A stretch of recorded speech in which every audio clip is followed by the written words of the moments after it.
Stranger Things, everyone's favorite nostalgic series. Now, if you've watched the series like I have, you might have picked up on a reoccurring emphasis on Eggo waffles, particularly a scene where Chief Hopper makes what he refers to as, I'm just gonna have to enjoy this Triple Decker Eggo Extravaganza on my own. And for some reason, it always looks super appetizing, even though it's comprised of 90% processed sugar. So today, we're gonna make it.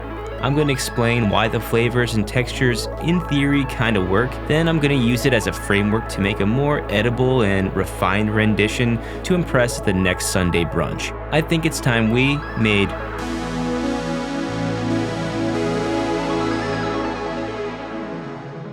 Now listen, I know Hopper's Eggo Extravaganza is basically a cry for help in dessert form, but here's the thing. It actually in theory can work with a few adjustments. But first, let's examine how it's made in the show. It's gonna start with 3 classic Eggo waffles. We're gonna lightly, and I mean very lightly, toast them.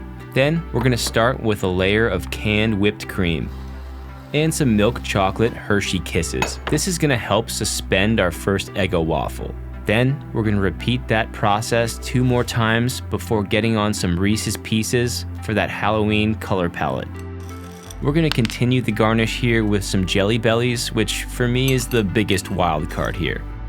So you end up with sweet, soft, crisp, creamy, crunchy layers, kind of a lazy man's ice cream sandwich with a breakfast identity crisis. Is it refined? No. Is it good? I'd say in the only taking a bite or 2 kind of way, maybe. I think we can do better, so let's make a version that's actually edible, actually balanced, and honestly kinda brunch-worthy.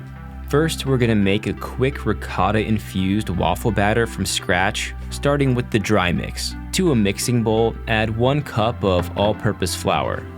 Then follow that up with 1 1/3 teaspoons of baking powder, 1/3 teaspoon of baking soda, 2 tablespoons of sugar, and 1/3 teaspoon of salt. Whisk it all together to combine, and this is your lift and crispiness. Then, in another bowl, sloppily crack 2 large room temperature eggs, add in 1 cup of room temperature milk, 1/3 cup of ricotta cheese, and 3.5 tablespoons of melted unsalted butter, followed by a dash of lemon juice and some optional, in my case, vanilla extract, which I forgot. This combo gives you a custardy interior and golden edges and a little wake up from the lemon.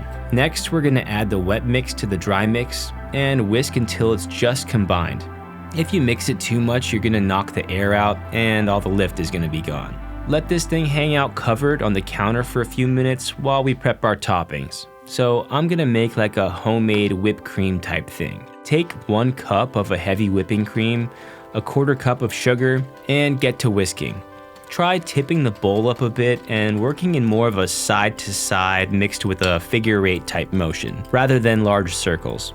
Then, once we're almost at that classic whipped cream consistency, work in 2/3 of a cup of ricotta that's been whipped in a food processor or by hand to get rid of that grainy texture. And our cream is done.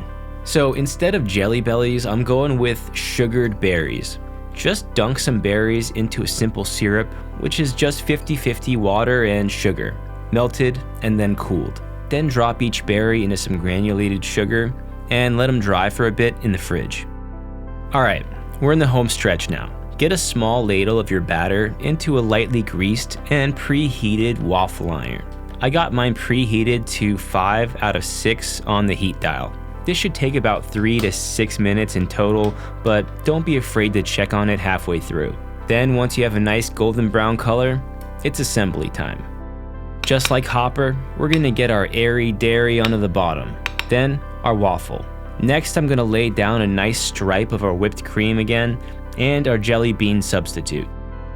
And for the chocolatey element, I've chopped up some 70% dark chocolate for a garnish. These are gonna be the Hershey's Kisses for distinguished folk like ourselves. Alright, I'm gonna finish it off with some of this bourbon-infused maple syrup, and I know what you're thinking, but it's okay. Syrup is fully endorsed by the show. Sorry. Alright, let's see how it is. Wow. I think the reason both versions work, but especially mine, are that they both hit a combo of sweet to fat to starch, as well as giving you that soft to crisp to creamy contrast that our brains love. Hoppers is basically a chaotic candy sundae, while mine keeps the same structure but upgrades the ingredients so the flavors feel balanced instead of unhinged. Alright, we did it. Give a like, subscribe, and I'll see you guys later.